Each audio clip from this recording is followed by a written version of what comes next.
అధ్యక్ష మార్పు మార్పు అని అంటున్నారు అధ్యక్ష, మార్పు మార్పు అని అన్నారు కరెక్టే.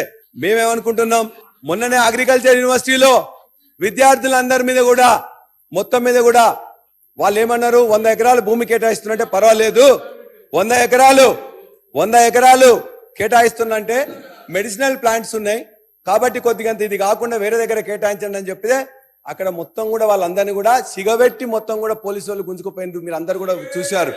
ఇదేనా మార్పు అధ్యక్ష? అదే కాదు, ఉస్మాన్ యూనివర్సిటీలో కాంగ్రెస్ నాయకులు పోదామంటే ఆడ విద్యార్థులందరినీ కూడా ముందొస్తారు చేసిండ్రు. అదేనా మార్పు అధ్యక్ష? ఇవాళ అదే విధంగా విద్యార్థులు ఇవాళ మీరు ఏమన్నారు, ప్రగతి భవన్ కంచెలు పగలగొట్టినమన్నారు. ప్రగతి భవన్ కంచెలు పగలగొట్టినారు, వాస్తవమే, కంచె కూడా తీసేసిండ్రు. కానీ ఆ కంచెలకు డబల్ త్రిబుల్ తీసుకొచ్చి మొత్తం కూడా ఇవాళ 60 రోజుల పాలన కాకముందే మొత్తం కూడా అసెంబ్లీ ముందు మొత్తం కూడా కంచెల మీద కంచెలేసారు అధ్యక్ష. పోలీసులు ఇంత ముందు 1000 మంది ఉంటే ఇలా 3000 మంది పోలీసులు పెట్టిండ్రు. ప్రజాస్వామ్య పాలనప్పుడు ఎందుకు కంచెలు, ఎందుకు ఇంతమంది పోలీసులు? మేము అడిగేది మార్పు అంటే అధ్యక్ష, మాకు బిల్డింగ్లు కట్టిన బిల్డింగ్లకు పేర్లు మార్పు కాదు, లేకపోతే ప్లేట్లకు నెంబర్ ప్లేట్లకు మార్పు కాదు అధ్యక్ష, లేకపోతే ధర నుండే భూమాత చేయడం మార్పు కాదు అధ్యక్ష.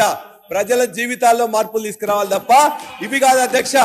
చివరిగా ఒకటే మీకు చెప్తున్నాం అధ్యక్ష, మేము ఇలా చివరిగా ఒకటే మాట అధ్యక్ష, లాస్ట్ ఒకటే అధ్యక్ష.